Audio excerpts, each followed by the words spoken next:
मध्य प्राचीर महायुद्धर प्रभाव निश्चित भाव जदि कह ब्रह्मपुर सहर में अति मात्रा पड़ी आ ब्रह्मपुर सहर को प्राय ग्रास कर कहले अत्युक्ति हे ना कहीं छोट छोट सामग्री आरंभ कर बड़ बड़ सामग्री पर्यटन सबुठे दरदाम मात्राधिक वृद्धि पाई जहाँकि ग्राहकों पकेट को बाधुची बोली जहाँ अभियोग आसी आम सहित किसी बुद्धिजीवी अच्छा किसी ग्राहक अच्छा से प्रतिक्रिया नवा। अच्छा सार कहे कि दरदाम हठात वृद्धि पाई युद्धर बाहाना कौन कह युद्धटा केवल बाहाना आज्ञा प्रकृत प्रशासन संपूर्ण फेल आज्ञा जोगाण विभाग शोई पड़ी आती अच्छा फूड सेफ्टी डिपार्टमेंट आप जहाँ कहते सब शोई पड़ते आ कि कारण ना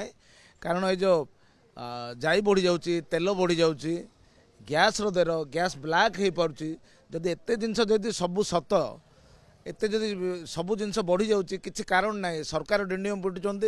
बारंबार कौन सी जगार ना असुविधा हबार ना भय हबार ना कहते किंतु ये बढ़ुची कहीं से प्रशासन एवं सरकार दी जन आखि देवा दरकार खाउटी विभाग प्रकृत गैस चिन्हट करवा दरकार मुझे जापारे हठात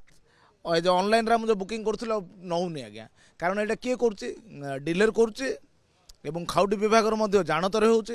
होगुड़ी जदि दूर हो पारंता आंके विदेश सहित युद्ध कौन करेंगे आम देशी युद्ध में सरकार संपूर्ण फेल आज्ञा बर्तमान परिस्थिति निश्चित भाव कहवा किसी त्रुटि रोचे जहाँकि दरदाम वृद्धि होची कौन कहे आप दरदाम कहीं बढ़ुची ये जो दरदाम वृद्धि होची से भितर राजनीति भी किसी कांसरे काम करुची आई राजनीति लगी ब्लैक मार्केटिंग करा होची गैस माने गैस डीलर माने से डंप करी गैस चाहिदा बढ़ाऊँच सॉरी कौन कहे सबू सामग्री जिन बढ़ी माने रेट बढ़ी जाइए दरदाम बढ़ी जाइए कौन कहे सीटा केवल राजनीति आज्ञा आउ कि ना राजनीति में ये सब होची से गैस को सब डंपिंग करी रखी सब कला बेपार करें निजर फायदा पे सब कर युद्ध बाहाना खाली केवल युद्ध पे किसी ना एमाने बाहाना करी एमान बेनिफिट में बोले सब काम चलती अंगुल निर्देश क्या कर गंजाम जिला प्रशासन ना प्रशासन करिया आवश्यक प्रशासन अंटा भिड़ी बाहर पड़ो बाहर ही किसी हो पार कहवा जे प्रत्येक सामग्री छोट छोट सामग्री धरिकी बड़ बड़ सामग्री पर्यटन ब्रह्मपुर सहर में चढ़ा दर बिक्री होची कहीं एमाने सब खाली बाहाना करी रेट बढ़े पैसा फायदा करने आमर सरकार कहते आज गैस अच्छी आमर भरपूर अच्छी बोलते बढ़ुची कहीं सेटा प्रति ध्यान देवा बोली सरकार को आमर अनुरोध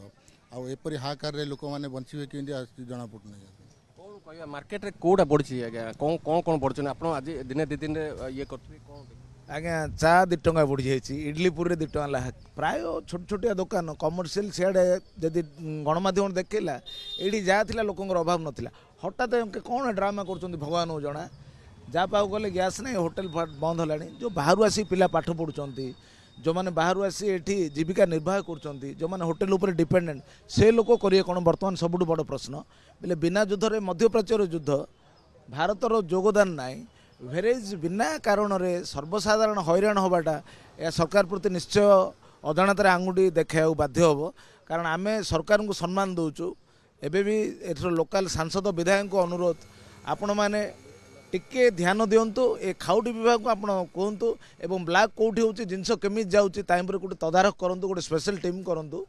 जो द्वारा कि साधारण सर्वसाधारण हैरान हेबेनी जो बाहर आसी लोक जो मैंने होटेल खाई बंचुंट से भात पाइबे पुणी भिटामाटी फेरिया बाध्य हे यहाँ तो लोकाल कथा आज्ञा चारिआडे देखिए हाहाकार आ जो मन इच्छा रेट बढ़ुची तापर सरकार चाहिए निश्चय कंट्रोल हम कहे कि खाଇବା तेल भी बढ़ी डाली भी बढ़ी चीनी भी बढ़ी तो गोटे साधारण गरीब के कष्ट गरीब ना आज्ञा गरीब बर्तमान युद्ध न हो छानिया होगले युद्ध मध्यप्राच्य भारतर लोक छानिया हमार कौन कारण ना सरकार डेंडियम पिटुंट किंतु ये जो कला व्यवसायी असाधु व्यवसायी को आमर जी जो सरकारी डिपार्टमेंट अच्छा से मैंने कहीं आखि बुझ देते ठाकुर को जना जी जहाँ सीट्रे बस केवल सिग्नेचर कर फिल्ड कौन जगह के एफसीआई जो खाद्य नियंत्रण देखिनु आम ओजन नियंत्रण क्या देखिनु खाउटी विभाग क्या देखिनु केबे कौटी बुलिया केवल छोट काटिया व्यवसायी घोड़ाइबार म्युनिसिपालिटी दल टीम देखुचु एवं खाली लोक चमकैया विभाग सीना लोकंर सुविधा सुजोग कौन विभाग काम आसला भाई मुझे फिल करूँ निश्चित भाव जदि कहवा प्रशासन ये निरवता रही कौन बढ़ी आप फिल कर मार्केट जाऊँ जी तेल बढ़ुची ଆଉ ଯେଉଁ ଜିନିଷ ଯାକ ବହୁତ ଗରିବ ଲୋକ ଯେଉଁମାନେ ବହୁତ ଅସହାୟ ହେଉଛନ୍ତି। ଆଉ ଯେଉଁ ପ୍ରକାର ଡିଜେଲ ପେଟ୍ରୋଲ ଚାଉଳ ତାହେଲେ ଯେଉଁ ବଢ଼ିଛି ସବୁ ଗାଡ଼ି ଛିଡ଼ା କରିଦେବେ। ଆଉ କାହିଁ ପେଟ୍ରୋଲ ବଢ଼ିକି ନେଇପାରିବନି, ତାହେଲେ କ'ଣ କରିବେ? ଖାଇବା ତେଲ ହଉ ବା ଡାଲି ହଉ ବା ଚିନି ହଉ ଦେଖିବା ଆମ ପାଖରେ ଗୋଟେ ଚା ଦୋକାନଟି ଅଛି, ତାକୁ ପଚାରି ବୁଝିବା କ'ଣ ଅଛି ଆଜିର ଦର, ଆଗରୁ କ'ଣ ଥିଲା। ଆଚ୍ଛା ସାର୍ କହିବେ କି ଆଗରୁ ଚା ଦର କ'ଣ ଥିଲା, ଏବେ କେତେ ଅଛି? ଚା ଦର 5 ଥିଲା, ଏବେ 7 କଲୁ। ଆଉ ସ୍ପେଶାଲ ଚାଟା କରିବ ବୋଲି 10 ଟଙ୍କା ଦେଉଛୁ। କ'ଣ ପାଇଁ ସବୁ ବଢ଼ିଛି? ଏଇଟା କପ୍ରେ କ'ଣ ପାଇଁ ବଢ଼ିଛି?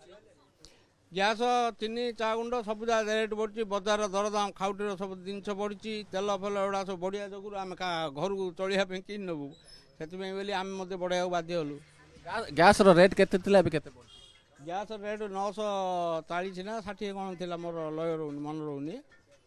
ଏବେ 1200 ଟଙ୍କା ଦେଇକି ବ୍ଲାକ୍ରେ ଆଣିକି ବେପାର କରୁଛୁ। ଆଉ ନିଶ୍ଚିତ ଭାବେ ଯଦି କହିବା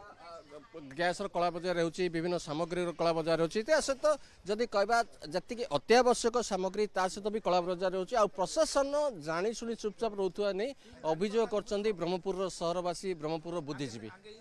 ବ୍ରହ୍ମପୁରରୁ କ୍ୟାମେରା ପର୍ସନ ବିକ୍ରମ ଜେନାଙ୍କ ସହ ପ୍ରଦୀପ୍ତ ପରିଚ୍ଛା, କନକ ନ୍ୟୁଜ୍।